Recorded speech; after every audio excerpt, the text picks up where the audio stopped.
Live edition of the Patriots Beat podcast here on the CLNS Media Network. I am Mike Kadlick from CLNS, joined by my partner, Alex Barth from 98.5 The Sports Hub. Alex, it's been less than 24 hours since we've been off these airwaves, and I already feel like we have so much to get to. You've said it a million times. It really is an off-season show here, and I'm excited. Patriots are headed to Vegas tomorrow. Alex Barth will be alongside them to coach the Shrine Bowl. They announced their rosters today. They announced their coaches today. They announced the rosters last week. So we're going to break down both of them. Before we get into the Shrine Bowl, though, I want to just put a bow on Bill O'Brien a little bit for now. Sure. He's obviously going to be out there coaching, but I've talked about, and I want to get your opinion on this. I've talked about on the show, and I've talked about over text with you and things like that, just how I've been down this Bill O'Brien rabbit hole on YouTube, finding clips of him. I talked about it last week with the way he was scheming up plays for DeAndre Hopkins, and I talked about it last night when he did his whole Haas wide juke scheme up, and just how I didn't think Patricia would be doing that, etc.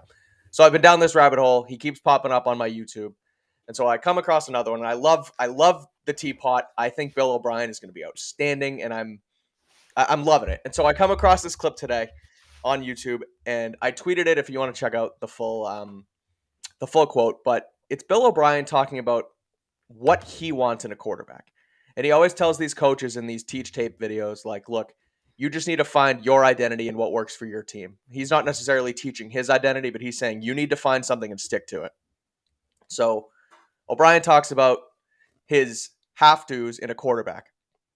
And this is what he says he needs in his quarterback for his scheme to work.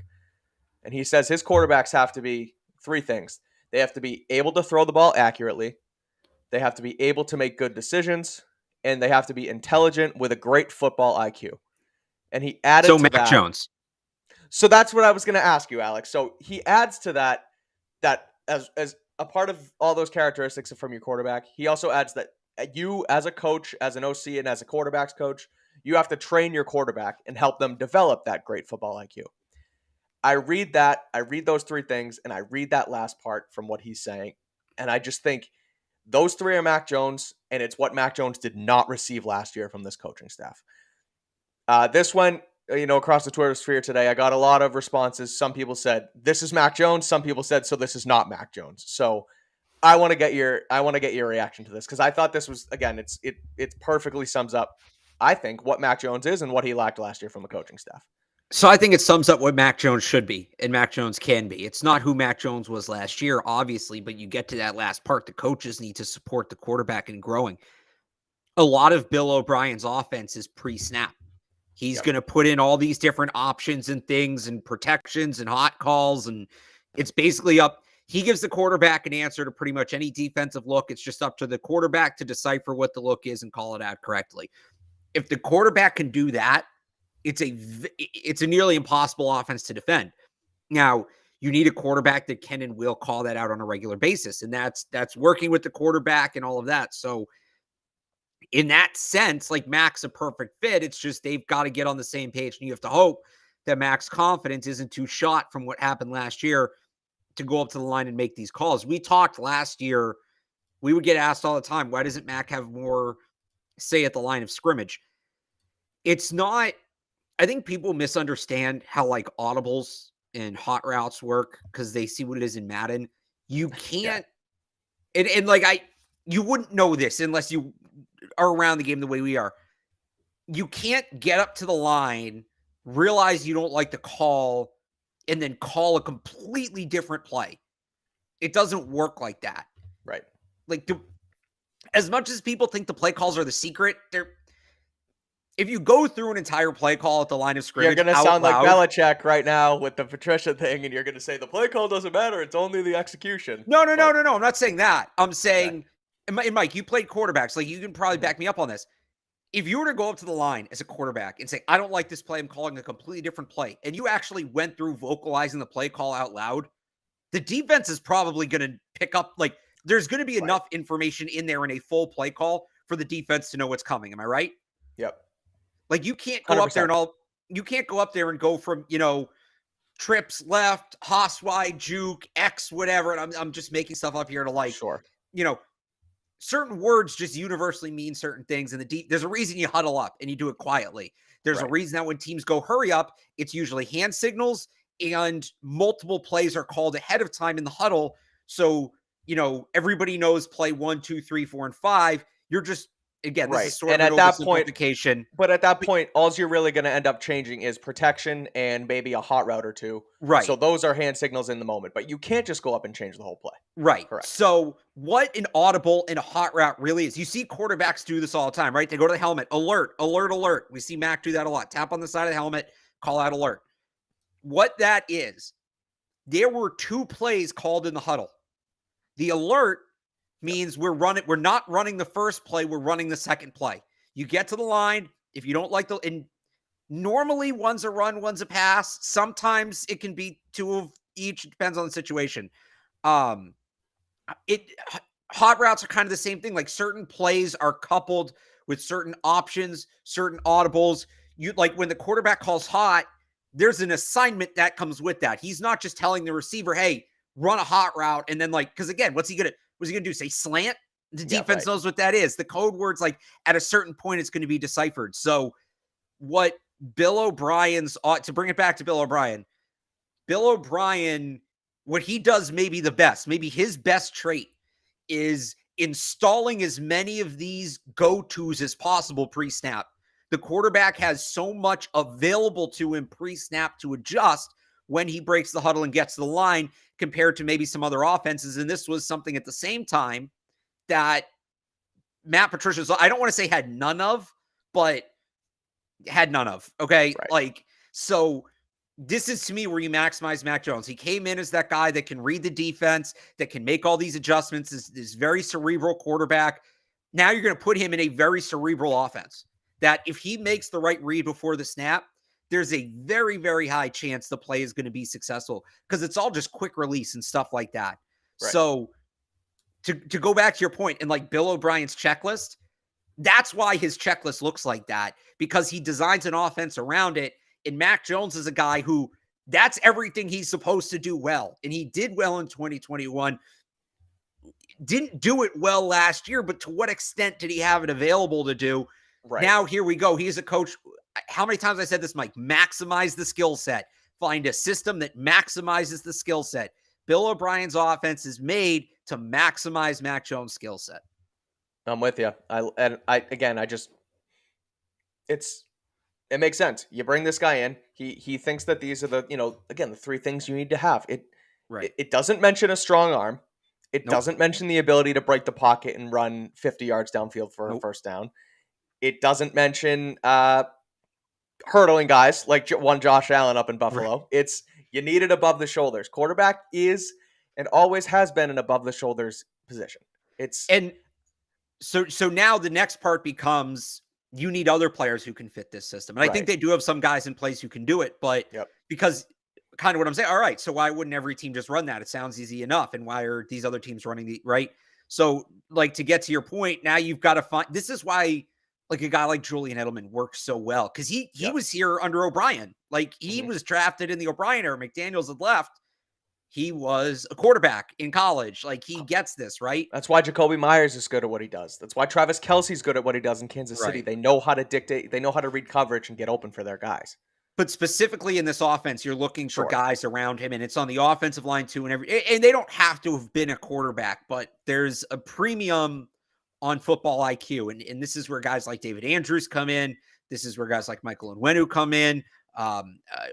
A guy like Kendrick Bourne, who I think we sleep on how well he understands what he's looking at from a defense. And of course, Mac Jones. Yep. It should be good, Alex. They're getting right after it. And as a transition into their coaching staff, where they are now, yesterday it's reported that they hired Bill O'Brien. The Patriots don't actually put out a release. Yesterday? Was that actually yesterday, or was it 2 days ago? It was yesterday morning. It has been a long couple of days. Yeah. Wow. Yeah. Wow. Just yesterday morning. Wow. Did Monday even, because it feels like a Thursday to me. Yeah, it's because we're on the show. But it's really Wednesday. No, but it's felt like a Thursday all day. So what happened Monday? Monday was a holiday. No, it wasn't. Last Monday was a holiday. Because there was a story on Monday. Did nothing happen? I don't think anything happened Monday. I think that's why we pushed the show till today. Wild. All right. Or till Tuesday. But so yeah, not much happened Monday, but we've had a rapid 48 hours. And a transition. The coaching staff was officially announced for the Shrine Bowl for the Patriots.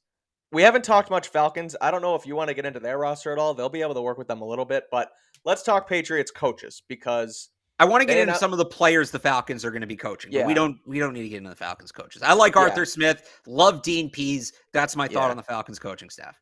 Easy Shout enough. out Dean Pease. So for Patriots coach Dean Pease, right? Yeah. He might have been here with O'Brien, actually. That might have been, I forget what years he was here. That might have been the after OC Crennel. combo. I think it was after Crennel, before Patricia. He was okay. He overlapped 1 year with O'Brien took over. He did overlap with Patricia, not as coordinators, but he came in 04 and Patricia came in 06 and Pease left in 09. So okay, little overlap there. Anyway. Yep. So anyway, Patriots coaching staff. It was announced today, and there are 3 coaches in a supervisory role. They are Bill Belichick, Gerard Mayo, and Bill O'Brien. So the East-West Shrine Bowl actually announced that Bill O'Brien's a part of the staff before the actual Patriots team did, which the Patriots have not. We should still be putting reported on all of this. Technically we should, but he's going to be out there. He's headed to Vegas tomorrow. The rest of the offensive coaching staff, well, Troy Brown's going to be the head coach. I found that interesting. Ross Douglas is going to be the offensive coordinator and the quarterback's coach. And then on defense, Mike Pellegrino and Brian Belichick are going to be co-DCs. Pellegrino is going to work with the D-line. Brian Belichick's going to work with the linebackers. So we'll get into the positional coaches a little bit too, but having said that, Brian Belichick is usually a safeties coach, and he's working with the backers.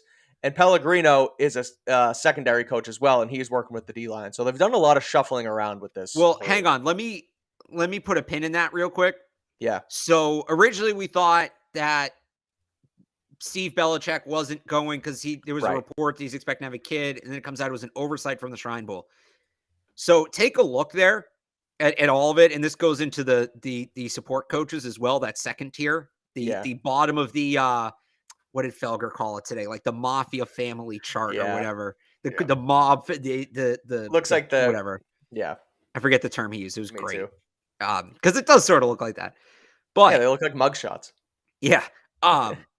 So Steve's not on there. Right. Bill's on there as a D. Brian is on there as a DC and linebackers coach. Now, Steve is a DC and linebackers coach. Brian is a safeties coach. And if you look, Mike, there is a cornerbacks coach. I believe it's Vangelo Bentley is listed as the cornerbacks coach. There is no safeties coach. So I don't know this. It's not a report. I'm just putting 2 and 2 together. Reading the tea leaves. Where Brian Belichick is on that chart should be Steve. And then they forgot to put Brian on the second slide because they already had him checked off on the first slide. That is my guess. I'm not reporting anything. I don't know. But, and I'm sure we'll get a clarification from them. But there's no safeties coach. And the guy who usually is the safeties coach is listed in the position of the guy who was left off. So the only thing I'll say that might go against that is the fact that there is this mass shuffling of positional assignments. Everything's scrambled. Okay. Like Evan Rothstein's with the running backs, Sunseri's with the wide receivers. He's usually with the backs. And unless there's a trickle down from all of their mistakes, and Sunseri's actually supposed to be with the running backs, and they just screwed everything else up, who knows? But Steve and Brian Belichick will be out there. It was an oversight. I put it out there this morning that I thought it was interesting that Belichick wasn't there, or Steve Belichick wasn't there. It turns out he will be there. So he's honestly the one guy of the 4 guys who aren't there. He's the one that I really don't care that he's there or not. I don't think there's anything reading into it. The other 3 are the interesting ones. Yeah. So Joe Judge, Matt Patricia, and Nick Caley will not be making the trip out there. What are your thoughts? All right, let's do Caley first because he's kind of the easier one. Yep. This might have been as much he said no as to them as they said you're not going because remember he interviewed for that Jets OC job. Yep. What happens if he goes to this and then while he's there the Jets call him for a second interview? So to me he's serious about potentially not being here next year on his end. Sure. As for Patricia and Judge, that's coming from the Patriots because it would be very easy. What's the term they use again? The supervisory role. It would be very easy to put one of them in a supervisory role, right? That's kind of been the prevailing thought, at least with Patricia, is he's going back upstairs. Yep. He's going back up in a guy that's upstairs, you put in that supervisory role. Now, I should say this doesn't mean he's not making the trip, because it's not like they list the scouting department on there. Right. So it will be very interesting to see if he shows up. But what this tells me is I'm not ready to jump to the point yet that he has been let go, or not let go, but he needs a contract. That he won't return. Yeah. Right. That he won't return. I'm not ready to get to that point just yet, because we could get there for the first practice on Saturday and he's standing there with the scouting department. Like, I wouldn't rule that out. That would be a fun tweet to monitor. What this does, I'll have it for you if it will. happens. One way or the other, I'll tell you guys. But what this does tell me is he's not a part of the coaching staff. Correct. The whole, we'll move him back to defense, linebackers coach if you promote Mayo. Is he going to stay as the offensive line coach? Is he going to have a role on offense? Nope. He is off the coaching staff. Same for Joe Judge. Like, that's what this, and Judge, kind of the same thing applies. Now, there's a lot less precedent for kicking him upstairs. Right. He wasn't the GM in New York. I think Matt Patricia was. Or if he wasn't, it was the guy, Bob Quinn was there. Okay, but he had personnel say. Like, he had much more personnel say than Judge it works did. like this. Yes. Yeah. Correct. And he was upstairs in 2021. Patricia was here. Right. So I don't know, like, with Judge, it's a little tougher to read, or it's a little easier to read. Like, he's not a coach, and I don't know where else they're going to put him. He might just be gone. But in the Patriots don't usually fire people. You just don't come back. Yeah. They don't announce, hey, and again, the soft season is different, but they generally don't announce if they don't need to, right? If the contract's expired, hey, we're not re-signing this guy. They're just, he's gone, right? We'll see he's signed somewhere else, if anywhere. Well, that's what's interesting. Go ahead. Sorry. I was just going to say, with Patricia, it's still up in the air. Well, that's right. Still up in the air with Patricia. And the other interesting part is Cam McCord, former special teams coach, or the special teams coach in theory, is still on staff, and he is making the trip out to Vegas. He is listed as a supervisor of the special teams, where Joe Houston is listed as a special teams coach. So I don't know where those would technically tier, whether Accord would be above that, but it sounds like one of those guys will be the special teams coach for this team. I don't know if they're going to keep it with Accord, but it's not Joe Judge. That's what I can tell. It's not Joe Judge. It's not going to be Joe Judge, and that's what a lot of us speculated. Here's what I would tell you is, so they do have assistants listed on here, right? Assistant offensive line coach Billy Yates, assistant defensive line coaches Joe Kim and Keith Jones. They have Cam McCord as a supervisor, which is similar to the role they have Belichick, Mayo, and O'Brien at. Those are your coordinators, your head coach and your coordinators, right? I wonder if they just didn't put Joe Judge on the first graphic. And it's as simple as graphic design, because they could have made him special teams assistant. Like, in Joe Houston, who's usually his assistant, like. You mean Cam McCord, not Joe Judge. Cam McCord. Yeah. Okay. Sorry. Okay. No, that's fine. A lot of names flying around. I don't think they, like, Cam McCord's listed as that special team supervisor, where Mayo, O'Brien, and Bill are all also listed as supervisors. I think it's just graphic design. He didn't end up on the same spot on the graphic. Zoe said today he doesn't believe Cam McCord's getting fired. I tend to believe Zoe when he says those things. Yeah, me too. I've kind of given my spiel on this. I like Cam McCord. I really do. I find him fascinating to talk football with. He has a passion for the game. He has a deep understanding for the game, but somewhere between, and I think he's a great teacher, but there's a gap somewhere between teaching it. Like, coaching is about teaching. Right. Coordinator, there's another level to it. It's more administrative, right? You have to actually come up with the plan, put the plan together, and that there's a disconnect at that point, and the results back it up. They've been bad on special teams the last 2 years. So based on, like, I understand why they like him. Right. Based on the results, I can't imagine they like him that much, but I am at the point now, it's been long enough that he's still here, and maybe he gets a new role. I don't know what it would be, but, like, we can now, Patricia and Judge being left off this, especially Judge, kind of like I said before, we can now legitimately start asking, have they been are they no longer a part Do of the their organization? key cards still Do work? their key cards still work? Or are they Jamal Adams, right? Right. Accord's still in the building. He's still going to be in the building. Somebody asked, and these questions come up, and especially the way I describe them. Wouldn't Accord be better as an assistant special teams coordinator, essentially a coach? Yep. Because that's what he's good at.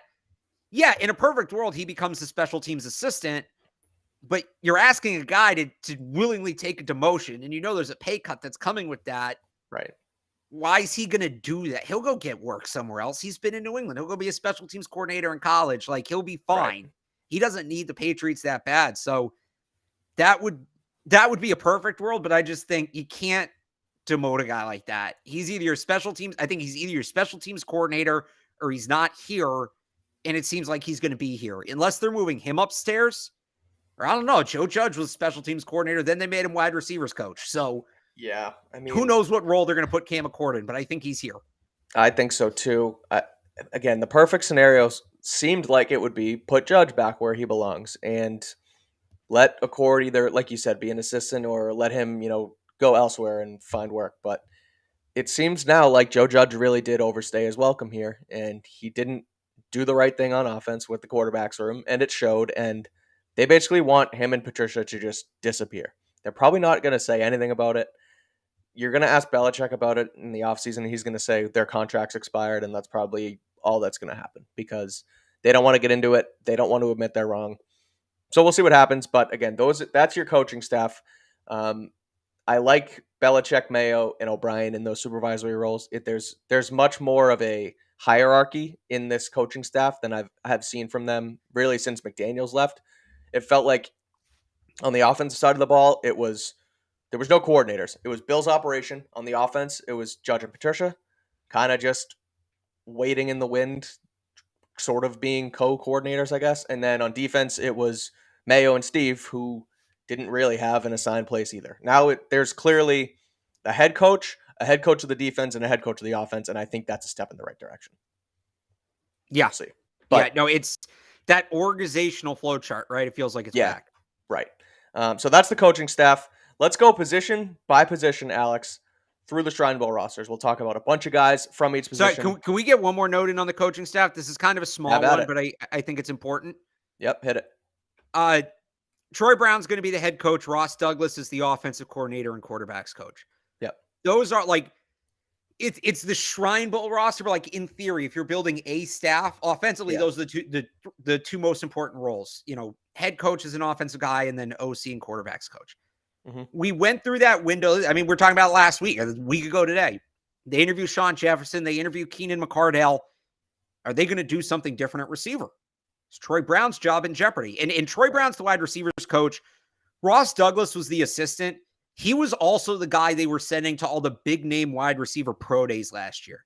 Like, I remember he was working with Jahan Dotson at Penn State. He was working directly working with George Pickens at Georgia. Like, he was hands-on for a lot of that. These are their two wide receiver guys. And they are front and center in the offensive operation at the Shrine Bowl. That tells me, I was kind of wondering over the last week, how exactly do they feel about these guys? They're bringing in Sean Jefferson, Keenan McCardell. Right. Whatever that was, I don't think it's worth reading into. Clearly, or maybe they were wondering and they talked to the other guys and they didn't get them and they said, all right, these are our guys going forward. We got to stand behind them. So we know they're high on Ross Douglas. I understand why, in terms of he played at Rutgers in Michigan. He played both running back and linebacker. It gets back to that thing where a good coach can coach any position. He has experience on both sides of the ball. Like Matt Patricia. Right, but a guy who actually played on both sides of the ball and has now been, I believe he started off, I don't remember started off as a linebackers or corners coach his first year here. And then last year he moved to wide receivers. He's been here 2 years and now we'll see where he goes. And then obviously Troy Brown is Troy Brown. He doesn't need me to read his resume, but it does feel like they are pretty strongly behind those two guys now when it didn't necessarily feel that way last week. Right. I'm with you. And when it came out too, that Troy Brown was going to be the head coach of this team, I was like, oh, well, they are going to stick around with him because, and it felt like, like you said, at one point, the guy they bring in would have potential to bring in their own staff.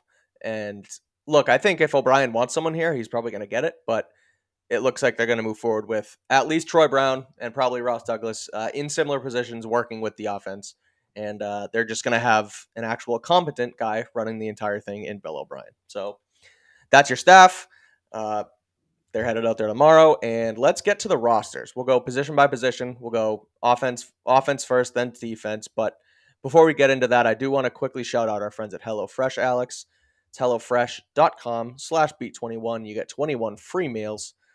It's a new year. We've all got those New Year's goals, and HelloFresh is here to help us achieve them. Skip the grocery store, and take control of your time and budget with these delicious recipes delivered right to your door. If you're looking for an easy way to eat well and save money this year, you can cut back on expensive takeout and delivery and get started with HelloFresh. You'll love how fast, easy, and affordable it is to whip up restaurant quality meal right in your kitchen. Skip the snowy schlep to the grocery store and stock up on HelloFresh today. Simply add items to your weekly order and they'll arrive at your doorstep along with your meals. Again, go to HelloFresh.com/PatsBeat, HelloFresh.com/Beat21. Use code Beat21 and you'll get 21 free meals and free shipping. Again, that's HelloFresh.com/Beat21. Use code Beat21 for those 21 free meals and free shipping. All right, it's Shrine Bowl time. Yeah. Here we go. This is the beginning of, I always say this, the draft at the end of the day is a numbers game. Yep. We are sorry to steal your thunder, Mike, but just to set this up, because this is your show too, baby. Let's get it. This is the beginning of the Patriots beat draft coverage. I know that's why a lot of people watch this show. Like, they watch this show for the draft stuff. Yep. More necessary than anything else. And that's not something I take lightly. It's not. I want to deliver for you guys. So, at the end of the day, the draft's a numbers game. Not every player we are saying the Patriots are going to take. But the more players you're aware, like, people always ask me, how do I follow the draft? Like, it's so much, and where do I start? Yep. I would say pick a team, pick a player, pick a conference, and just go. Right?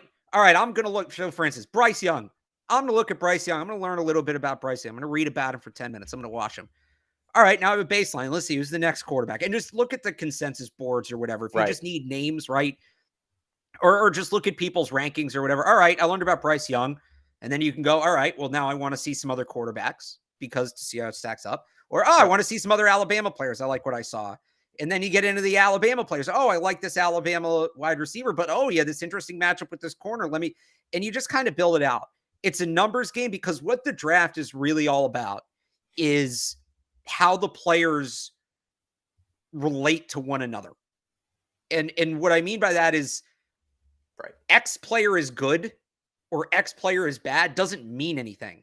There are guys that one year are like, okay, this year is a perfect example. Last year to this year, Kenny Pickett was the top quarterback on the board last year. First round pick. If you put him in this class, second or third round pick, probably. Yeah. Just because it's all relative. Fifth or sixth guy. Right. It's all about just getting as many players as you can in the data bank. And then you just sort of say, oh, all right, I think this guy's ahead of this guy. I think this guy's ahead of this guy. Don't try to do it overall. It becomes very hard to compare corners to offensive tackles. Like, you can just go by big boards are tough. Big boards are tough. You can't really have a big board. I do. So I do my big board is essentially like 15 big boards at all separate positions. That's how I do it. Yep. But so when we do this, like, I don't want to say we're just throwing names against the wall, but this is sort of we're diving right in. Let's just start familiarizing ourselves with these prospects. I know a lot of people who watch this show already know, maybe are familiar with the top 50. We've talked about some of these guys before, but this is really in what we're going to start tonight and do over the next few months is basically just how many of these guys can we familiarize ourselves with? And then when we know, once we get a good base, it becomes, well, all right, they can get this guy in the second, but there's this other guy in the second who they can't get a comparable player, but the first player, maybe they can get a comparable player in like the fourth or fifth. That's what this whole thing is. That's how I feel like we don't explain the process enough. And then people hear us throw out 200 names and think, well, these guys don't know anything. They're just saying the Patriots will draft every player. That's not what we're doing. We'll do our mock drafts. Those are more narrowed down. But right now, we're just trying to familiarize everybody with the board. All right. Sorry. Exactly. Mike, no, I'm with it.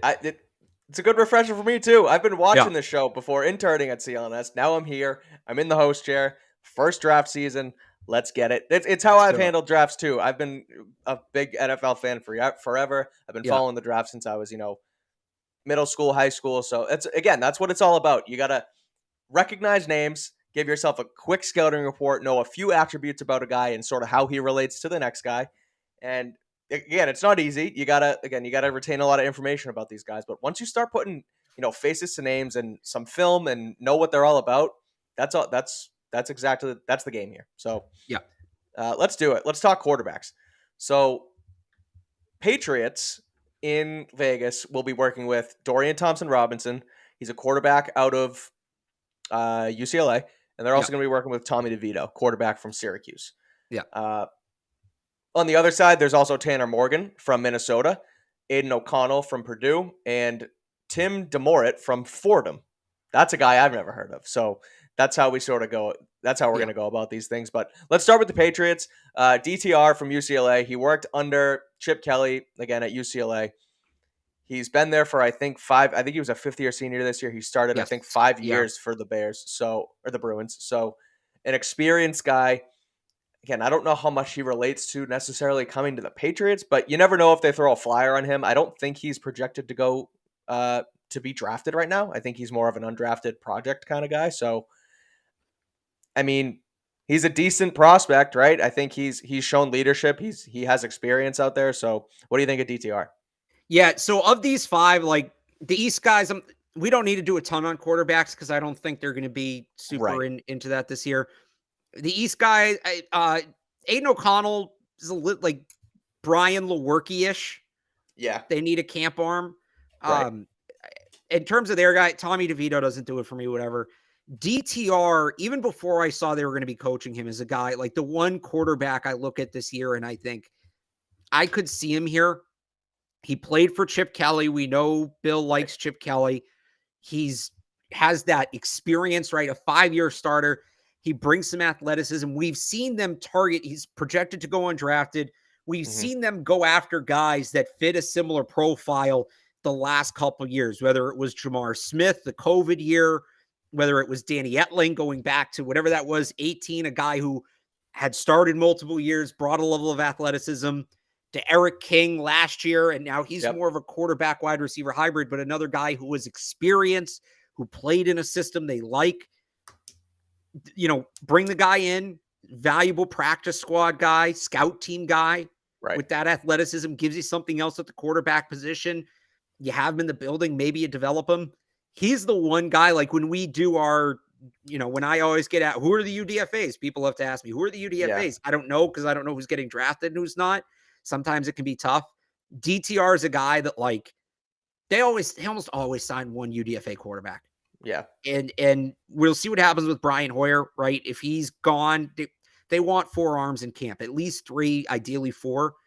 So if it comes down to that UDFA pool, I think Dorian Thompson Robinson makes as much sense as anybody for them once they get to that point.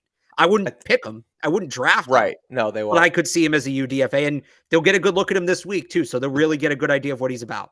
That's what I was just going to say. That's why this Shrine Bowl is huge for them, because they don't go in completely blind into those UDFA guys. They literally get a week with a guy like DTR to see how he acts, see how he watches Right. film, and is he there early, is he there late? Like, I know it's the Shrine Bowl, but it's an interview for these coaches, so that's an interesting one, I think, from the quarterback room. Yeah. Moving on to running backs. The guy that I look at is Mo Ibrahim Yep. from Yep. Minnesota. He's first on my list for running Yeah, backs. me too. He's older, which is tough. I think he's like 24, and running backs But they go like go older go. guys. But I they've agree. had some of the older draft classes the last couple of years, and they like guys who have a lot of production. Yeah, I was just gonna say he has Yeah. 3,000-yard seasons up there at Minnesota. Third in the I rem- nation last year in rushing, 1,600 yeah, yards, right. 20 So touchdowns. a bruiser. He's only 5'10", but he runs hard. You flip on college football on a Saturday and look at the Fox of the Big Ten game, and it was like Tanner Morgan throwing the ball and Ibrahim just running guys over all the time for that team with PJ Flex. So I like him as, I don't know necessarily where he's projected to go, but I mean, like the Shrine Bowl, you look at a team like the Falcons too, even, who they don't Yeah. really have a bell cow running back. They have a guy in Tyler Algier who they use, but if they like a guy like Mo Ibrahim too, I think that, I mean, he's a really solid prospect to be at the Shrine Bowl. He's currently you're probably talking like 4th, 5th round, Yeah. early, middle of day 3, which they'll use a pick on a running back there. They took Ramondre there. They took People don't pick running backs they took high. Pierre That's not Strong there. necessarily low for a running back. Like running No, backs that's don't go as high. Right. for that guy. That's about right. And by the way, Yeah. we're going through every position. This has nothing to do with the needs, and we're going to hit every position. Yeah. So Correct. I had is it Ibrahim or Ibrahim? Ibrahim, I think. Ibrahim. So I had yeah. him. Man, if he takes off, he becomes good. Ibrahim. That's going to be a thing. Look at Barth. So I had Such him. the kids. The other guy on the West team I like, and this one's a little interesting. I was actually surprised to see his name on the list. And Mike, this is a guy I think you're going to be pretty familiar with. Is USC. Travis Dye from USC. Yep. And he is, if the Patriots want another true third down back, and I know we kind of painted Pierre Strong into that role last year. He has the skill set to do it, certainly, but he's never done it. He didn't do it in college. Their offense didn't run that way. Right. Travis Dye might have been the best pass blocking running back in the nation this year. He's up there. Great receiver, has a good route tree for a running back, runs good routes. Now, the reason his name being on here is interesting to me is he had a knee injury in late November that they never told us what it was. Not Lane Kiffin. Lincoln Riley. Lincoln Riley. Thank you. Never told us. All he said was it was season ending, but not career impacting. So he's projected to go late day 3, undrafted. That might shoot up. If he gets to this game and he goes to the combine and teams check out his knee and it turns out it's no big deal, like he should be on skill set. He's definitely a draftable player. Right. And if the Patriots, maybe he'll be on the field, maybe he won't, but they're going to get a chance to talk to him. They're getting a chance to pick his brain. See what he's a guy. Yep. Yeah, he's a guy I think makes a lot of sense for them. Again, it comes down to where's his knee at. A lot of good names in the chat, by the way. Deuce Vaughn, Eric Gray. We'll get to those guys. This is just Shrine Bowl players. Shrine Bowl, yep. I'll give you one guy on the East team too, Mike. And we're just hammering the Pac-12 right now. Tavion Thomas from Utah. 6'2", 238. Just Derrick Henry. Tough dude to tackle. Like runs hard. He was in JUCO for a little bit, came back. He's one of these guys that has like an expansive football background, loves the game. He's expected to go late, maybe undrafted. You want a goal line back. You don't want to burn out Ramondre in the goal line. You just want an absolute wrecking ball of a human being. I'll take Tavion Thomas in the 7th round.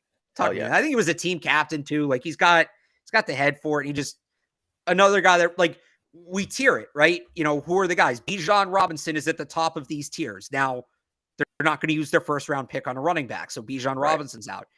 You get a little further down, you get down to like Sean Tucker's, the next tier. Dwayne McBride and Ibrahim are kind of that next group.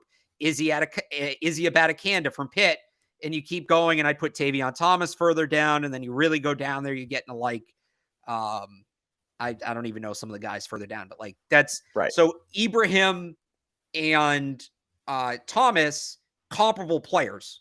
It's just how much do you want to invest if you want to bring in that guy? Right. I see in the chat running backs are a dime a dozen, hard to find. I don't necessarily agree with that. And not to call out the chat, but just looking at running backs, I feel like running backs in the draft have been very much plug and play across the league over the last few years. You look at guys like Alvin Kamara, who was a 3rd round pick. Le'Veon Bell, I think, was a 3rd round pick. Like a lot of these guys, like they're not premier picks anymore. And maybe I don't think they're a dime a dozen. I think it's a plug and play position, but they're draft guys because you draft them, you don't re-sign them. And so that's why draft running backs are so ginormous. You should not pay a running back on their 2nd contract. And that's why I know they took 2 running backs last year. Right. If Damian Harris walks, you need a 4th. Like running back is a numbers game. You don't need to spend premium assets on running backs, but we saw it this year. You need the depth. You need at least 4, probably 5 running backs to get through a season. What's so funny? The guy responded to me, and I read his comment wrong. They're not hard to find. You're right, Snap Time. I'm sorry. I apologize. Yeah. Take a lap. Yeah, that's on me. You do need the numbers. You're correct. You can't have too many running backs. So, again, maybe this goes back to the tiers. All right, well, Damian Harris gone. You need a 4th guy. Well, I would like them to have somebody a little more certain behind Ramondre. Give me Muhammad Ibrahim. Maybe you're sitting here thinking, man, they just need a body. All right, now it's Tavion Thomas, right? That's kind of where, but if Damian Harris leaves, I'm just not sold on JJ Taylor. They need, Right. and maybe it's Ty Montgomery. I keep forgetting about him. I don't know what his deal is going to be, but they should have 5 backs in camp. Yeah. I'm not saying, And if you take Tavion Thomas the 7th round, it doesn't need to make the team, but they should have 5 backs in camp. yeah, I'm with you. So I guess let's do it. He's on the graphic for a reason. He's a wide receiver. He's Yeah. probably the best prospect at the Shrine Bowl, I'd say. Best offensive. Best To me, offensive it's between prospect. him and Travius Hodges Tomlinson. Those are the two Okay. premier players in this. And unfortunately, they're on different teams, Right. so they're only going to go against each other once in the game instead of 3 times in practice. But Right. But so it's Zay Flowers, Boston College, wide receiver. Everybody, by the way, fun fact about Zay Flowers, every single Patriots fan who doesn't watch college football discovered Zay Flowers as a draft prospect. Every single one of you, pat yourselves on the back. You are the one who figured out Zay Flowers might be a good player. So shout out to you guys. Yeah, good stuff. But no, I've loved Zay Flowers. I mean, for the last 2 years, 3 years anyway, just because I was a Phil Dracovic guy when he first came here. I thought that he could kind of do something in Chestnut Hill. Unfortunately, it didn't happen. But he and Zay Flowers' repertoire was outstanding. An Eagles legend, dominated the ACC. He's an elite route runner. He's quick twitch. I saw a film breakdown of him the other day, and he kind of reminded me of Antonio Brown, just of how fast he plays. He's got a great catch. He has very sticky hands. Yeah. He's just a stud. He jumps off the page. He's only 5'10", so a little on the shorter side. I don't know if he's necessarily a fit for the Patriots, depending on where they want to go, but he's going to shoot up these draft boards. They're going to have a lot of time with him this week, and we'll see what happens. But I would love him here because it's a great story, and he's the best prospect. He's the best prospect in Vegas this week. So I have Zay on my list too. I do see a world in which he becomes a Patriot. I think he could be a guy in the NFL. Okay. I don't know that he's becoming the guy. And when I say that, I mean Jamar Chase. Like, I think people have this idea that, like, Zay Flowers is this Jamar Chase, Tyreek Hill, Deebo Samuel level, like, type equivalent where you're getting a true number one on day one in the second round. I think there is a guy in this draft that fits that description, oddly enough. Now, he's a bit risky, and it's Kayshon Boutte. Yeah. He's not participating in this bowl, but, like, if they get, like, if they use a second round pick on Zay Flowers, you're really asking a lot from him. And I think he's a good prospect. I just don't know that he's going to be that good that quick. Whereas, so, like, this is what it comes down to. I talked about this with Evan today. Mm-hmm. Would you rather, because you're going to, I think 14 is going to be too high, because it is. If you're taking that player at 14, here we go with the tiers. Zay Flowers, the second level of that player. I'm putting Jordan Addison ahead of him, right? Right. If you're picking at 14, at that point, you're taking Jordan Addison. You're not going to take Zay Flowers. Jordan Addison's a better player. Right. You get to 46. Maybe you might even have to trade up in the second round. You might have to Christian Barmore it. But here's my question. The 46th pick, would you rather use that pick to take Zay Flowers or trade for Jerry Jeudy? I heard you guys talking about this today, actually. And it's Jeudy. You gotta go Jeudy. Yeah. Because the Patriots, and I don't know if you said it, but it's just where my head goes. They haven't developed these guys, and you've seen it. It's a copycat league. These guys go out and trade for your AJ Browns, your Tyreek Hills, your Stephon Diggs. You go get the proven guy instead of draft the guy. It makes too much sense. You should get Jeudy. Now, look, I still think Zay Flowers can be good. And you need a quick slot receiver in Bill O'Brien's offense. That is the most important thing. Edelman, Welker, right? Yep. He can fit that. I just don't know that he's that guy that's dictating coverage. Now, if you somehow went out and got Mike Evans, right, and you can add Zay Flowers to him, now we're cooking with gas. Now we're cooking with gas, baby. Like now, here we go. So this is a Senior Bowl guy, but so to keep going down the tiers, right? So Zay Flowers and Josh Downs kind of in this category too. I'm looking more like, can they go get Rakim Jarrett from Maryland? Can they go get Tank Dell from Houston? Where I think you're going to get similar production right away. And with Mac Jones entering his third year, I think you need that. You need to kind of be focused on the now, whereas Zay Flowers is more of a 2 to 3 year projection. Again, I like the player. I do. But we're early in this process. maybe he comes out this week and just blows the doors off the place. I That's what deserve the I'm right thinking. to change my mind. Yeah. But if he does that, well, now are you talking about he's going at the end of the first round? And now do you Right. trade up from 46 or do you trade down from 14? And what are you doing about tackles? So he's just in a really tricky spot. If he's good enough to justify the pick, or sorry, if they can pick him where they're picking, he's probably not a guy who's going to justify the pick. And if he's good enough to justify the pick, they can't pick him there. It's like a weird dynamic. It's tough. I wrote about it this week on CLNS, just with my 5 players to watch on offense. It's like he's in an awkward spot where he's fringe first round, second round. He's not quite the top of the receiver class, but the Patriots don't have a pick where he's slotted. So it's almost like you said, if they're going to trade up or trade back, it's like they're really dialing in on a guy where it's almost like it's not going to happen. It just doesn't feel like it's going to happen. So I'll give you a couple more receivers I like here. These guys are a little later on. And so there's the two kinds of slot receivers, right? We talked about Zay Flowers, who's this quick, shifty slot receiver, who's probably more the guy they need. Maybe they want to go big slot, though, Mike. And if they want to do that, again, we can tier it. You know, the top big slot in this class is Jackson Smith and Jigba. You're starting there. Then you're moving down some of the Tennessee guys. You're moving down through Xavier Hutchinson. I really like Jake Bobo for them. Yeah, me too. From local UCLA. Kid. Somebody beat me to it in chat. Local kid from Concord. There is a little Jacoby Myers in his game. He's not super explosive, but he gets open. He's a big guy, 6'5", 215. Yeah. He can use all of that. He's almost like a cross between Jacoby and LJ Humphrey. Whereas, like, I could almost see him in that hybrid tight end role, but with more receiving responsibilities than Humphrey had. He's not a guy who's going to give you a lot after the catch. He's not super explosive, but he will get open. He's not the most Jacoby Myers adjacent player in this draft. That's Charlie Jones from Purdue. We'll get into him down the road. But, I mean, that's, you know, if they miss out on Charlie Jones, like if they just want a 1-for-1 replacement for Jacoby Myers, Jake Bobo could be that guy.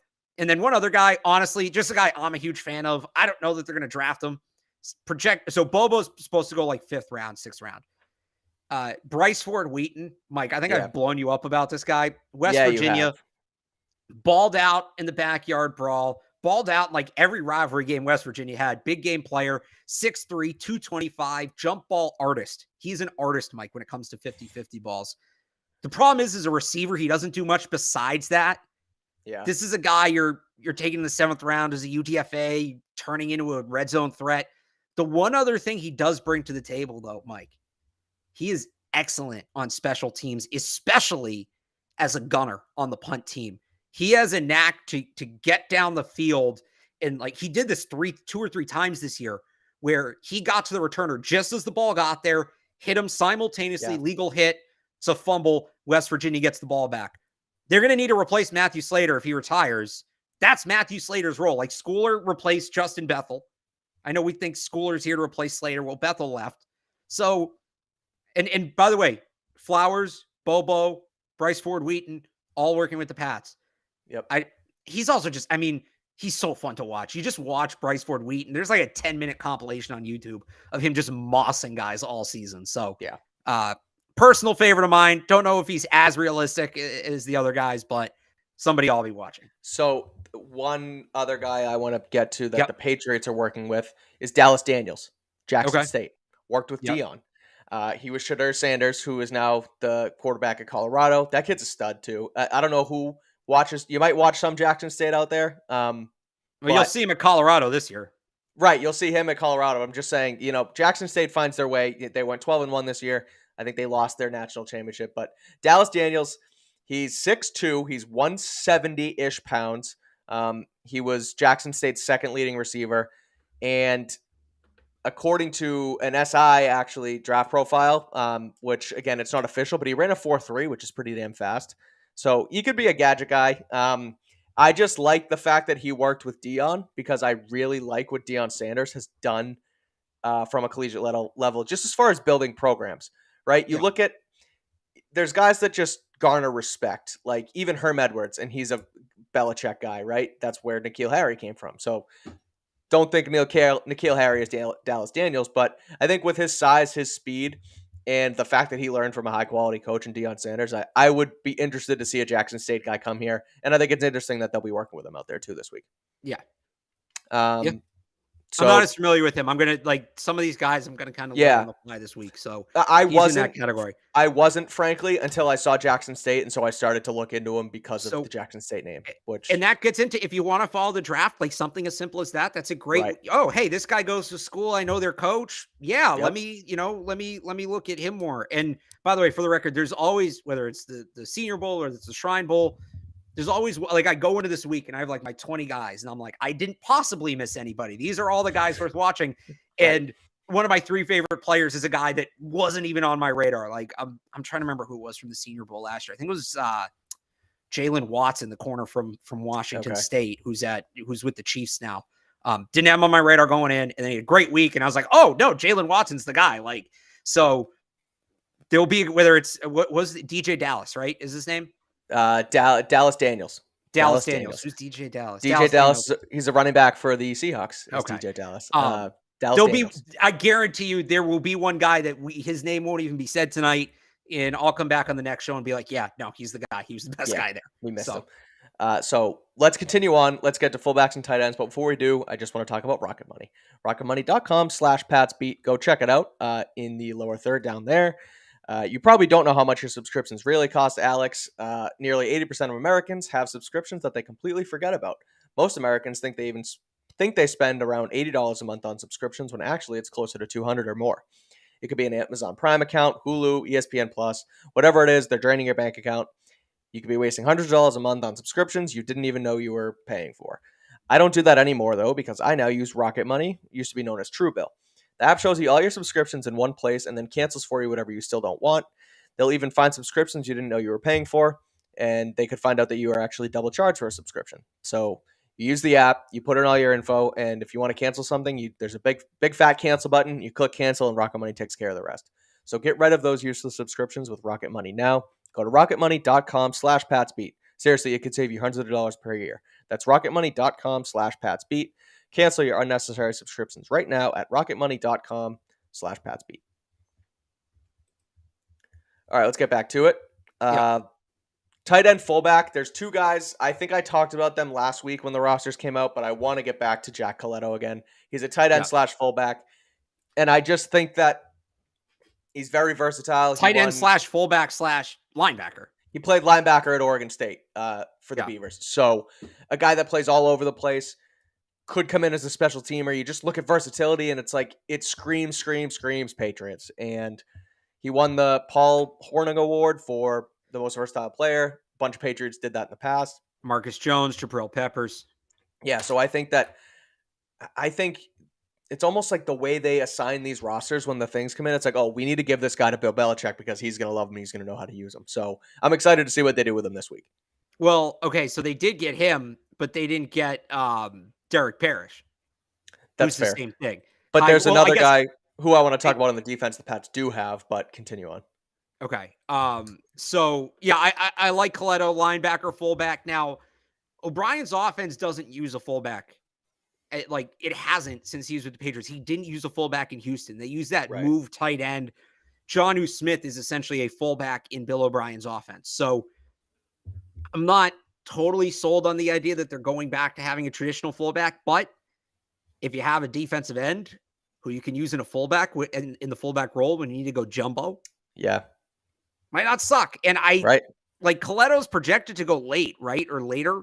Yeah. So you're not going to need to use a premium pick on him. The big thing for me at tight end is Hunter Henry, Jonnu Smith, their contracts are up soon.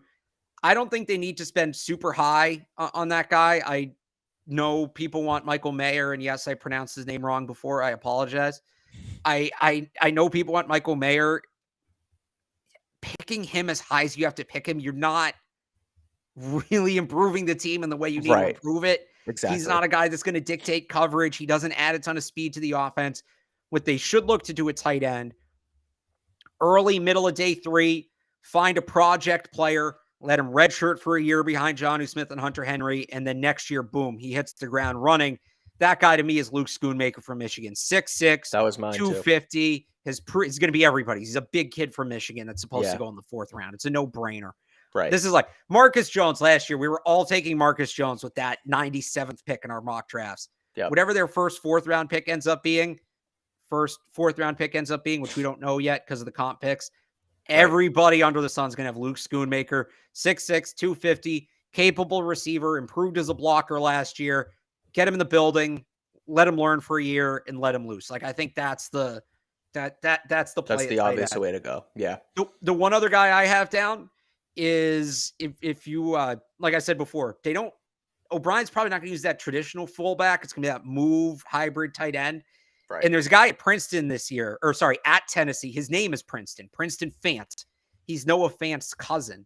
He played that role in the Tennessee offense, that move tight end role. So if you've watched Jalen Hyatt, if you've watched Cedric Tillman, this is another guy to look for when you're watching the Tennessee offense. I don't think he has the raw athleticism Jonnu Smith has, but he profiles as that kind of player. He's supposed to go undrafted. Another guy, again, if you remember, we talked about Connor Hayward a ton last year from Michigan State. Same thing. Take a flyer on him late. Jonnu Smith insurance, basically. Yeah, I'm with you. Again, I think it's Coletto for the versatility. Again, I don't know if they'll do it, but I like Schoonmaker too. I think he's a guy who helped J.J. McCarthy this year. He helped. Who was it? Who was Michigan's quarterback last year? It was J.J. McCarthy. No, 2 years ago. The other kid. I can't remember. They look the same. They look pretty much the same. Yeah, he's in the USFL now. I can't remember. Well, anyway, he helped those guys get to 2 college football playoffs. He's a project, but I like him too. Let's do offensive line. I think the obvious. But just the Patriots are working with all 3 of those tight ends we named. Yes, correct. Going towards the offensive line, I think there's an obvious one in Jackson Kirkland, but the one that jumps out to me for some reason, and it's strictly because he didn't play in the NCAA, it's Theo Benedette. He's from the University of British Columbia. He's 6'7". Oh, baby. 6'7", 300 pounds. Are we talking some CIF football here? We are talking CIF football. Did he play in the Vernier Cup? Columbia. Did he play in the Vernier Cup? It's a good question. I'm not 100% sure. Do you know what the Vernier Cup is? No. So let's let you talk about the Vernier Cup for. I mean, you can't figure out what it is from this context? I'm going to say it's the national championship for Canadian football. Yeah. Perfect. I don't know if he's a Vernier Cup champ, but he's 6'7". He's 6'7", 300 pounds. He's a true tackle. Theo Benedette. I wonder, they always go against the grain. They never will just take the Paris Johnson at 14 like we all expect them to do. They frankly, a guy like Sebastian Vollmer, a guy like Nate Solder, just these big guys that you can put outside. Trent Brown, 6'7", too, like a big guy that you can work with who's an athlete, and I think that's Theo Benedette. It's under the radar, again, because he played Canadian college football, and I think the Patriots love just being funky like that. So I think keep an eye on him, especially because they get to work with him because he's on the West roster. By the way, UBC has not appeared in the Vernier Cup since 2015 when they won it over the University of Montreal. So, I watched that one. Yeah, they'll go for Canadian football players. Drew Desjardins, remember last year they signed from the CFL, and he didn't play NCAA football. He played up there in Canada. They had another lineman too, like years ago. Yeah, that came from the CIF, a defensive lineman. I can't remember, but yeah, I mean it's something they could do. I think outside of Kirkland, Patriots. At this point, we're talking about them doubling up on guys. Yeah, is he a guy they take in addition to taking a tackle in the first round? But I don't expect Theo Benedette to come in and be their starting left tackle, but someone to be a reserve guy potentially. I could see it. I'll talk about Kirkland a little bit because I liked him. Kirkland. Sorry, I liked him last year coming out when we were talking about tackles and we were going through all those fringe first round guys like what was his name from Western Illinois, the kid who went to the Saints. It was nasty. Here's the problem. I've removed all of last year's draft names from my head now. When we were talking about it and you plug in this year, Trevor Penning, Bernard Raymond, Daniel Fulele, we were talking about those guys, right? Jackson Kirkland, Northern Iowa, right? Penning? Northern Iowa. What'd I say? Western Illinois, whatever. Jackson Kirkland, I know, right? Jackson Kirkland was supposed to be in that group.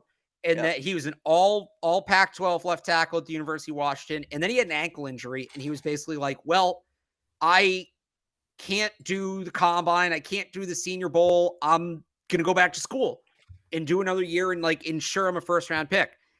Then Washington's offensive line kind of fell apart, and they ended up moving him to left guard. And it wasn't because he was failing at left tackle. It was the only combination that worked. So guy in a draft year moving from left tackle to left guard, team player, check that. But he had a great year at left guard. Really good year at left guard. But now the question is, okay, is he a guard long-term? Is he a tackle? I mean, he's built to play guard. I have it here somewhere, 6'7", 340 pounds. That's not really a left tackle in the NFL. Maybe it's a right tackle. Right now, he's kind of a fringe day 2 pick. It's going to be really interesting to see what the Patriots do with him this week. Do they play him at guard? Do they play him at tackle? Do they play him at Screams Isaiah Wynn to me. Which tackle spot do they play him at? He's not in consideration at 14, but if they do go with a receiver, if they do go with a corner and they trade that second round pick, now he's a guy you're talking about as being one of the top tackles available when we get into the third round, right? So if they see him as a tackle, if they see him as a guard, not so much. Now, maybe he falls further and they see a guy that, hey, he can play tackle, he can play guard. We had no offensive line depth last year. Let's just bring him in as a jack of all trades, 6th offensive lineman. Let's bring him in as Adrian Waddle. There are so many different ways his projection can go. And I love players like that. And following them, I wouldn't draft exclusively those players, but they're fun to follow. Yeah. Let's see how it goes from this week, because this is when it starts. And yeah, there's going to be a lot to talk about with him.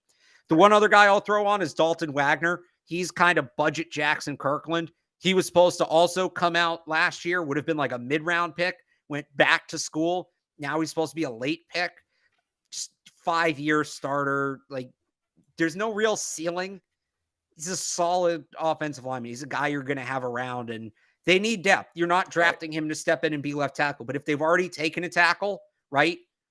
Because let's say Yadni Kajust doesn't come back either. So Trent's gone. Isaiah Wynn's gone. Yadni Kajust is gone. Marcus Cannon's got, like, you need bodies. There's going to be there's going to be turnover in that room. And I don't know that they want to load up on rookies, but he's a guy that, like, if you need him to spot start a game, yeah, you can probably live with that. You like that one from the chat? So the comment says Alex is like an incognito Patriot scout. The irony of that is the Patriots actually have a notoriously small draft board. The players that they deemed, most teams are a couple hundred players. Yep. The Patriots draft board, in terms of players they deem draftable, is reported to be like around 80. So interesting. I run it up as a numbers game. Now, I probably become as familiar with as many players as they do. Like, the guys that are on that board, they dive way deeper into than I have time to. Like, if I were to dive that deep into players, I'd get to maybe 5 or 10. And you wouldn't sleep. Right. I also don't have access to those players like the Patriots do. So, like, Nakobe Dean's a perfect example. We're all thinking Nakobe Dean should be a first-round pick last year. He falls to the 4th round. Turns out he had a shoulder injury that none of us knew about. Right. I would have had him as draftable. I'm wondering why the Patriots don't. Suddenly, okay, that makes sense. But that is an interesting thing to know, just for some background. The Patriots draft board is notoriously small. Right. It doesn't really help you project one way or the other. It's just an interesting thing to think about when you go through this. They are thinking about less players than you are. They know about more players than you do, but they are seriously considering drafting less of them than you probably are, or than I probably am. They narrow. Right. Let's head over to defense. Defensive tackle. There's a guy that jumped out at me. I watched some of his film. He went to UT Chattanooga. He's a great pass rusher. Devontra You're taking us back to UT Chattanooga. Yeah, Nuga, baby. I love it. Shout out T.O. Devontra Maxwell. Shout out T.O. Shout out Cole Strange. Yeah, that too. That's fair. Sorry. That's a good point. Yeah, I don't think they're going to go first round with UT Chattanooga. That's like remember the Sean McVay video with him and UT, because that's how I say now. Yeah, UT Chattanooga to the first round. Yeah. How I say it now. UT Chattanooga. I like it. Well, hey, Devontra Maxwell. He's a high quality. The Patriots front is already really solid with Lawrence Guy, with Dietrich Wise, with obviously Christian Barmore. Yeah. When they bring Uche and Judon off the edge, their front's high quality. So you're not looking to. I mean, you're always looking to improve that, but you don't need to go first round, second round, even third round really for your front. But Devontra Maxwell, he's a very high quality pass rusher. He was the SoCon Player of the Year this year. He has UT Chattanooga and the SoCon's career sack record with 37 and a half. So he gets after the quarterback, I think, for a rotational piece. He's a high quality athlete. He's raw, but he's a good pass rusher, and I think that's a huge attribute from a defensive tackle. Okay, I'll give you a guy the Patriots are working with first. I actually didn't go with any true nose tackles. Okay, Guy I really like from Pittsburgh, Habakkuk Baldonado, 6'5", come 260 again. defensive end. I think it's Habakkuk, Okay, Habakkuk. sure. Habakkuk Baldonado. He's Italian, Oh, 6'5", 260. He led the he's from team in Pitt. sacks. Okay, So he led the team in sacks last year with 9. You have a guy who's approaching draft eligibility. Hey, I just had a great year as a pass rusher. Like, I'm going to double down on that. These are the guys that get paid. What did he do? At least from what it looks like externally, and I'll be asking him about this. He went into the lab and worked on his run defense. okay, And like his sack number went down a little, but he became a much better run defender. He just started playing much more sound football. I watch him between the frame, between the play style, the motor. From what I've seen, this is a guy his teammates absolutely love. Reminds me a little bit of Dietrich Wise. okay. Can play, is going to be an end, but if you need to play him in the interior in some passing situations, like obvious passing situations, can maybe get away with it here and there. I always find these guys interesting. I mentioned he's from Italy. He's only been playing football for about 5 or 6 years now. Okay. And you can tell he's still learning the game. There's still a lot of room for him to grow his game. So projected to go early on day 3. I love the base. I think he has good upside. It's a position they can coach. And they're going to be working with him. He's a guy, like I said, we're kind of just throwing names against the wall. This is a guy that I'm saying, all right, this is somebody I really think they're going to narrow in on. They don't traditionally draft Pitt players. That's the one thing working against me, although Narduzzi does a good job defensively. Yeah. But I like Baldonado. I'll give you a couple on the other team too here real quick. Dante Stills is a defensive tackle from West Virginia. I've been waiting for this guy to declare. I had him on my list 2 years ago, and he keeps going back to school. He's a defensive tackle, 6'4", 290. He's like Christian Barmore light. He's one of these athletic, quick interior pass rushers. You're going to put him on the field on third down. He comes from an NFL bloodline as well. His dad played in the league. Take a guy like that in the 6th or 7th round. Just, when Barmore got hurt, they dropped off a little bit. And they had Daniel Aquale, but he's a free agent. So say like a Daniel Aquale replacement, right? Late on day 3. Dante Stills from West Virginia is a guy I like. And the other one I had under defensive line was Derek Parrish. I don't know if you wanted to talk about him. I thought you mentioned that before. No. I was talking about someone else on the. Okay, so Derek Parrish is he's team captain at Houston, and we know they love Houston now, right? 2 guys last year play defensive end, linebacker, and fullback. We talked about it with Coletto. Like they're gonna like those guys. He was hurt all of last year, so again, we'll see. It's kind of like with Travis Dye. We'll see what his participation is, but he'll be there. They'll talk to him. He's on the other team, but they'll talk to him. So he's a name to know. So quick one on the defensive line / edge really is Truman Jones from Harvard, just because he's a Harvard guy. You talk about locally 6'4". You're really narrowing in on the small schools here. I like that. You got to do it. It's the Shrine Bowl. It's the Patriots. I mean, there's talent everywhere. I just think local kid, 6 sacks this season. He's 6'4", 240, so a little light, I guess, but he played there for 4 years, I believe, 14 total sacks. But then getting into linebackers and where you were going with the versatility, Boston College, local again, Jaden Woodby. Yeah. He played. He was a defensive back for the Eagles under. Why can I not think of their head coach's name now? Hafley? Yeah, Jeff Hafley, defensive guy. So he was a defensive back there. He had 79 tackles during his 5th year this year. He's 6'2", 220, but he's transitioning to linebacker. So that another thing that screams versatile. Like you look at Kyle Duggar. Kyle Duggar, if you put on a few more pounds, could play linebacker in this league. They look for guys like that, guys who can switch from sort of a front 7 to back to the backfield. That jack, they call it like the jack of all trades, the jack basically. So they might look for a guy like Jaden Woodby. Again, just you look at local connections with Belichick and Halfley too. So that's my one linebacker that stood out was Woodby, and he's on the Patriots team too. For the guy who just mentioned lacrosse in the chat, wait until we get to the Senior Bowl. I have one for you. But Okay. I had Muhammad, I think it's Diabate from Utah, transfer from Florida, 6'4", 222. They keep trying to get this like athletic coverage middle linebacker, right? Whether it's, drafting Cameron McGrone, signing Raekwon McMillan, trading for Mac Wilson. McGrone's gone now. Wilson and McMillan are pending free agents. So Diabate, I think, is the closest to that on their team. Again, 6'4", 222, day 3 pick. He needs to be a more consistent like rusher. Like he can cover. He needs to be more consistent against the run, rushing the passer to really fit into that role, but a guy they'll get a chance to work with. I love 2 of the linebackers on the other team for them, Mike. I'm bummed they're not working with these guys. One of them is Robert Beal from Georgia. Another Patriots trend here. They like guys that they'll target guys who are highly thought of out of high school, like 5-star high school recruits who maybe don't pan out in college, and see if they can tap into that. Yep. Michael Onwenu was a guy like that. J.C. Jackson was the number 1 recruit in his class at one point. I don't think he finished there. I think he finished 2nd or 3rd, and they maximize these guys. So Beal came into Jack Georgia. Jones was like that too. Jack Jones, another one. It wasn't performance-wise, but it was for off-field stuff. But yeah. J.C. Jackson's kind of the same way. It's not always performance-wise. Right. Robert Beal went to Georgia, was this highly touted edge rusher. He'd be an outside linebacker for the Patriots and, get after the passer. And he never, look, it's a tough defense to crack. You talk about all the talent there. He never got beyond a rotational role. He did have some flashes, though. Like he's real quick on that first step. Real quick.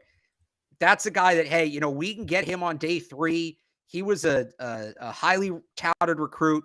You bring him in, if you're going to lose Josh Uche to free agency or whatever. So that's a guy I think they look at. Highly touted high school recruit who didn't pan out in college. And now we go the complete other direction. The guy that flew under the radar in high school and balled out in college. And that is Caleb Murphy from Ferris State. He won the Cliff Harris Award this year for the best non-D1 player in college football. The last 2 winners of the Cliff Harris Award before him, Mike, were Kyle Duggar and Sam Roberts. What do those 2 guys have in common?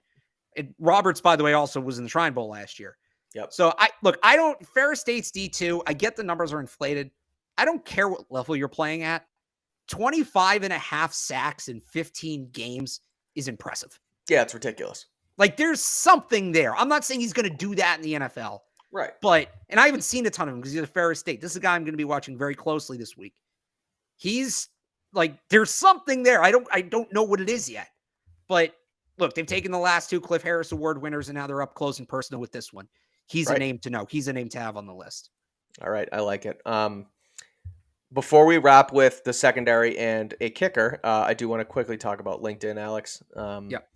It's linkedin.com/beat. If you just give me a second to pull that thing up on here, if I can find it. There we go. LinkedIn.com/beat.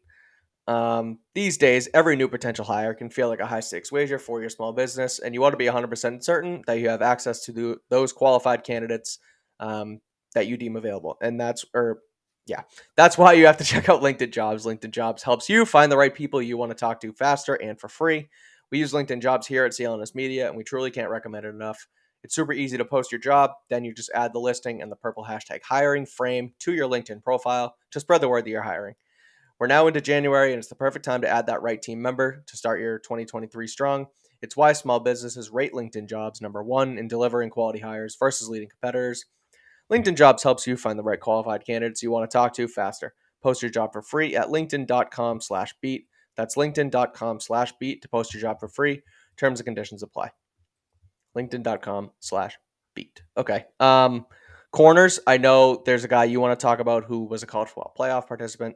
But I quickly want to do Jalen Williams from Indiana. Okay. Because boundary corner is a need for this team. Yes. And there's a lot of big corners in this class and at the Shrine Bowl. So there is. Williams is 6 feet, and it looks like he may measure a little under that. He just doesn't feel that tall. Jalen Mills bigger than he is. Yeah, he plays bigger than he is. Like Jalen Mills is 6 feet. He plays bigger than that. Yeah. So Jalen Williams kind of reminds me of that. He's aggressive. he gets to the ball and he doesn't get beaten coverage very much. He's like a high quality coverage defender out of Indiana. Watched him on a few Saturdays. He defended Marvin Harrison Jr. actually relatively well a couple times. So I just think, again, it depending on where they go in the offseason, right? We look at that number 14 pick and we talk about offensive tackle, wide receiver, boundary corner. Depending on where they go, I look at Jalen Williams as a guy that you could at least bring in here day 2, day 3, and use him as a developmental piece because they're really good at developing this position already. So Jalen Williams from Indiana is my guy. All right, I'll give you a couple big ones before I get to who I think is one of the most fascinating prospects in this class. On the Patriots roster, Miles Brooks, Louisiana Tech, 6'2", 198, transferred from Stephen F. Austin last year. Was excellent most of the year, allowed just 37.7% of the passes his way to be completed. Track athlete, so he can move. It's kind of like how I felt about... So, all right. Let me preface this by saying, like, Tyreek Woolen was on another level with this, but my evaluation, and by the way, thanks to everybody who's giving me credit for identifying Tyreek Woolen. I appreciate it. My whole thing with Tyreek Woolen, and Evan hated this, because that's not how football works, but it kind of is in the modern era. Okay. If he's that big and that athletic, just get him in the building. Especially if you get him in the 4th, 5th, 6th round, just get him in the building and figure it out from there. He clearly can do something right. So I look at a guy like Miles Brooks, who's projected to be a mid-day 3 pick. We're talking like 150 to 200, right? 6'2", 198, track star, impressive ball production in college. Just get him in the building, especially for a team that can coach up corners. Now, what's going to be interesting with him, so he comes from Louisiana Tech, which is a group of 5 school. He had 2 Power 5 games this year. Played very well against Missouri. Okay. And then he did struggle against Clemson. There were 5 of 10 targeting him for over 100 yards and a touchdown. I am going to be interested to see him against Flowers, against Bobo, against Bryce Ford, against these Power 5 receivers on the other side, and see how he holds up, especially Bobo, and like those bigger guys. Flowers is a mismatch for him. He's never going to cover that guy at the NFL level.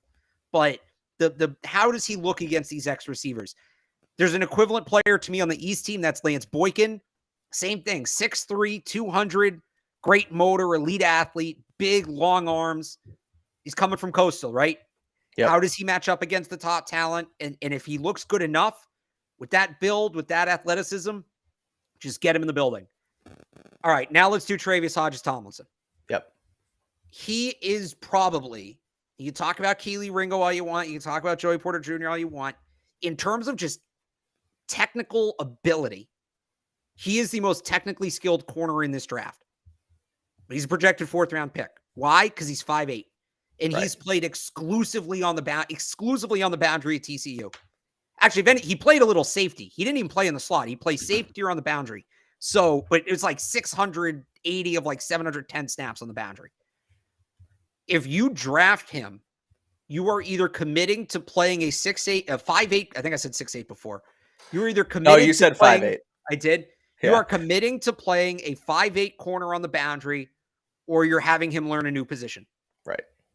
And in a league that's getting very big at wide receiver, 5'8" corner is a boundary corner is a little scary.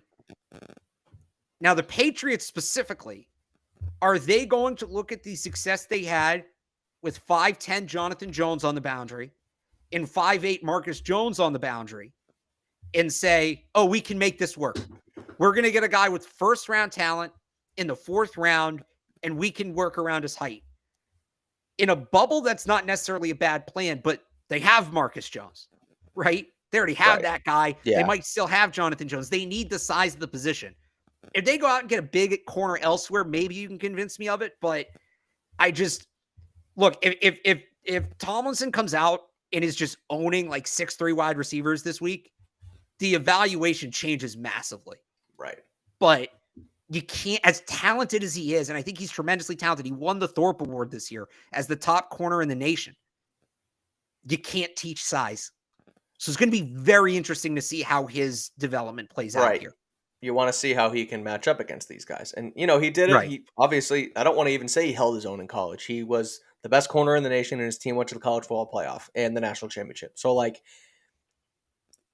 again, you're right. You can't teach size, but if you can play, you can play, and you can adjust and you can cover guys if you have hops, if you're technically sound, which he is.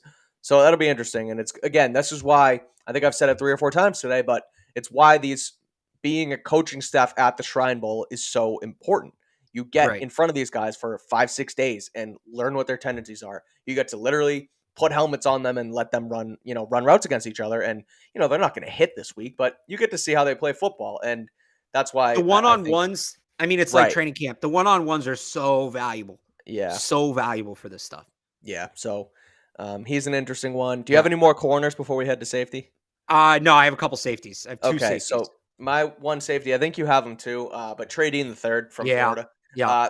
I just think he's another guy who's raw. Like he's very raw, but he's an athlete. He's 6'3", 205, I think. So he's a little on the thinner side, but he's tall. And when you look at this team with, their safety room has been sort of their bread and butter and one of their Yeah. better rooms, but McCourty's probably gone. I don't really look at Josh Bledsoe as an asset. So Adrian Phillips is on the older side. So really you only have Kyle Duggar and maybe Phillips. So I think that you bring in a guy like Trey Dean III, a little bit of familiarity with Florida. I know they've had some turnover, but I don't know. I think he's someone to keep an eye on. I'm sure you can go into a little bit more detail on him, but I think he's raw, but he's an athlete, and I think they like his tools. No, that's a pretty good summation. I like the versatility. He was mainly box safety, started playing corner, started playing some deep safety. I wonder if they draft him. Remember they had that package last year defensively when they went up against some of those bigger teams where they would put Kyle Duggar out as the boundary corner. Yeah. Like Trey Dean is built like a corner. He has some experience there. Isn't that the formation when Duggar had the pick 6 on Derek Carr when he was playing boundary corner? No, they were doing it against. Oh no, he jumped it. He jumped it. Okay. Yeah, they were doing it against the Bengals. Anyway, like as a hybrid, like boundary corner, deep safety kind of thing, I could see it. He can play in the box as well. It's tough because their biggest need for me at safety, I don't hate getting a box safety to add some depth, especially with Duggar in a contract here.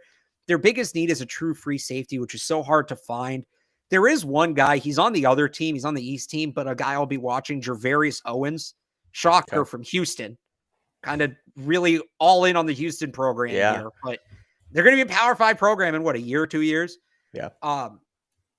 Really good athlete, has the athleticism to play single high.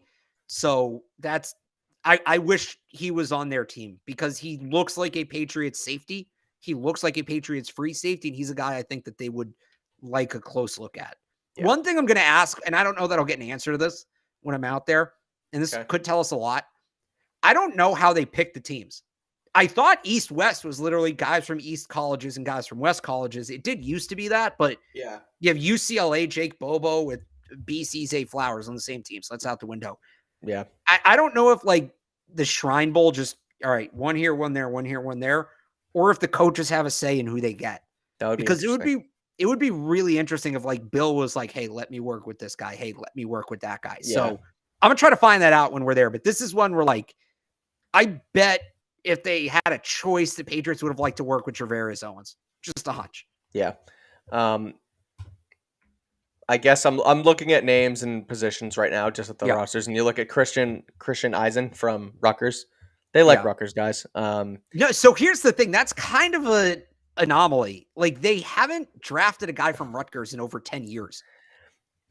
But they're always around. And like you look at I mean, even Greg Schiano when he was here, like that's seem to thing. So it's back now because Schiano's back. When Schiano wasn't there, Bill wanted nothing to do with Rutgers. Yeah, right. So, like you said, Schiano's back there, so we'll see what happens there. But that's an interesting one from safety. Specialists, I know Jake Moody, Michigan kicker. I think he was a 2-time All-American. So he's someone I don't know where they're at with Nick Folk.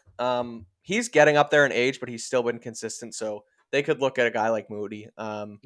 And then Michael Turk, the punter from Oklahoma, too. That's who they're working with, I believe. So those are names to keep an eye on because they're going to be in the market for a punter as well, you would think. With the Bailey suspension, I don't think that's going to end well here. So, but what are your thoughts on the specialists?